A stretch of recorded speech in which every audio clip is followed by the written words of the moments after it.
Hello and welcome everyone, welcome to agriculture Adda 24/7। दोस्तों, आज हम आपके सामने कुछ बहुत इंपॉर्टेंट टर्मिनोलॉजी जो सेरिकल्चर में बहुत इंपॉर्टेंट और क्वेश्चन भी भर भर के पूछे जाते हैं वहां डिस्कस करने जा रहे हैं। क्यों मैम, आज हम लोग कुछ ऐसे डिस्कस कर ले जाए। आपने बहुत अच्छा टॉपिक उठाया है क्योंकि मुझे भी, ना सिर्फ स्टूडेंट को, मुझे भी ये बहुत कंफ्यूजन होती है। ये वीविंग, रीलिंग, ये सब मुझे ऐसा लगता है सब कपड़े बनाने का काम है तो इनमें क्या डिफरेंस होता है और कौन सा प्रोसेस क्या होता है, आज हमें बताइए। ठीक है, शुरू करते हैं। सबसे पहले बात करते हैं वीविंग की।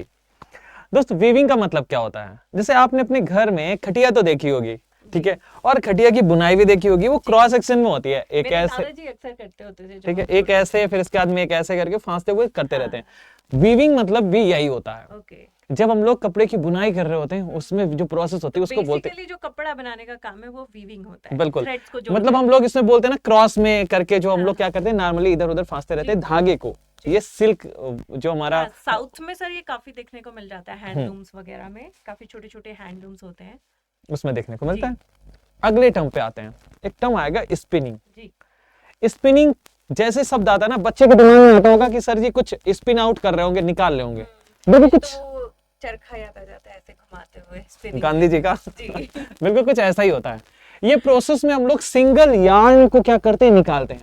ठीक है, इसके बाद उसको हम लोग निकालने की प्रोसेस। स्पिनिंग बेसिकली धागा बनाने का प्रोसेस है, जो हम जैसे मार्केट से गिट्टा खरीदते हैं या धागा खरीदते हैं, वो स्पिनिंग के द्वारा बनाया जाता है। जैसे कि जब हमारा फिलामेंट जो हमारा निकाला हुआ था वो कंटिन्यूअस तो होता नहीं है, डिसकंटिन्यूअस है। और हमको उसे कंटिन्यूटी के साथ बनाना है। तो that process of making it continuously, उसको हम लोग क्या नाम देते हैं? लंबा धागा, सिंगल थ्रेड। हाँ, उसको ही हम लोग नाम देते हैं बच्चा, क्या? स्पिनिंग। ठीक है, बहुत इंपॉर्टेंट टर्म है और ये कंफ्यूजिंग टर्म है। ये आपको कभी कभी एक टर्म और आएगा रीलिंग, उससे कंफ्यूज करेगा।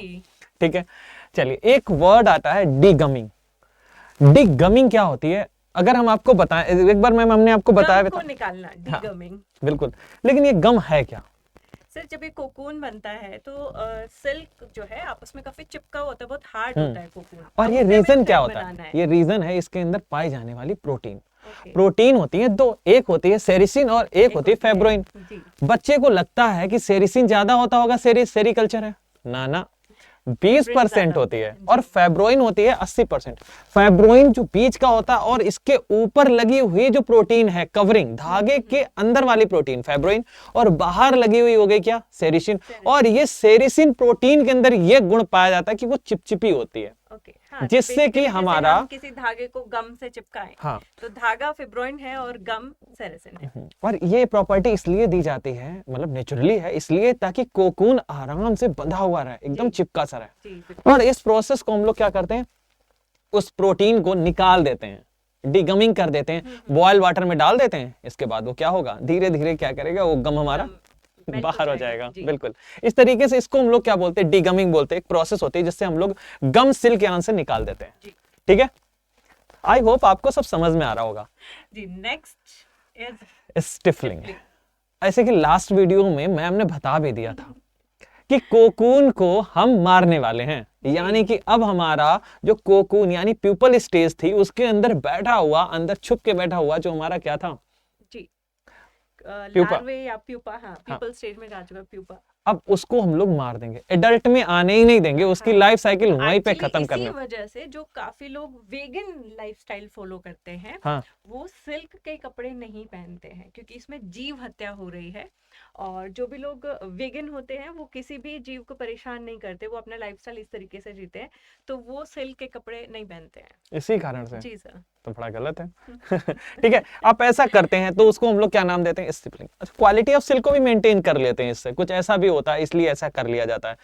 कभी कभी एक बात और, जैसे किसी को अपना सिल्क बेचना ही नहीं है, मतलब हमको स्टोर करना है, तो कोकून को स्टोर कर लेते हैं हम लोग, फिर कोकून को मार्केट में सेल कर दिया। अब मान लीजिए हमारे पास प्रोसेस है ही नहीं आगे की, हमें धागे ही नहीं बनाने, हमने क्या किया, हमने कोकून लिया, उसको मार दिया, मतलब अंदर मर गया। अब हमने उसको स्टोर कर लिया, बोरे में भर लिया। अब हमारा मन हुआ 2 साल बाद बेचने का, हम बेच लेंगे, क्या दिक्कत है? ये काम भी कर सकते हैं स्टोरेज के लिए या कभी ट्रांसपोर्ट के लिए, कभी कोई दिक्कत आई तो एक ही प्रोसेस को हम लोग यूज कर लेते हैं।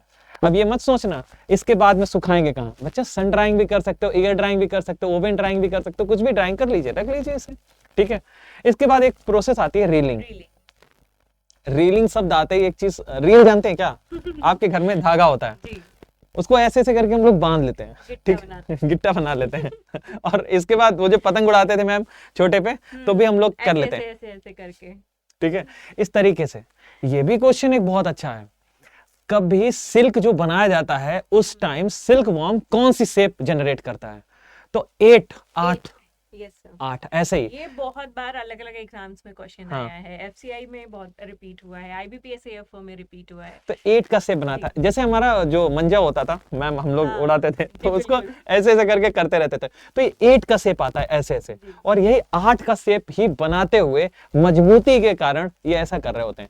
और रीलिंग का प्रोसेस भी सेम सेम है, मतलब कि आपका एक बात बताएं, प्रोसेस जहां पर हम लोग क्या करते हैं, बहुत सारे कोकून है, उसको क्या किया हमने, रील आउट कर लिया, एक धागा बनाने का काम किया छोटे छोटे से, ठीक है, ऐसा काम। आपने कभी देखा हो अगर धागा, तो जब आप अपनी सुई में डालते होते हैं तो तुम उसके अंदर देखना थ्रेड एक नहीं होते हैं, हाँ, बहुत सारे होते हैं सर, और वो एक भी अगर आगे पीछे होते हैं तो वो सुई में डलता नहीं जाता है। नहीं है, ऐसा देखा होगा। तो रीलिंग प्रोसेस में हम लोग उसको एक साथ कर लेते हैं, इस तरीके से बांध देते हैं ताकि आराम से उसे यूज किया जा सके। ये सारे प्रोसेस हैं, और आई होप आपको ये पांचों प्रोसेस बहुत अच्छे से समझ में आ गए होंगे। बच्चों को बहुत सारे एक और कंफ्यूजन रहते शब्द हैं। है सर, स्टेनिंग। हाँ, स्टेनिंग।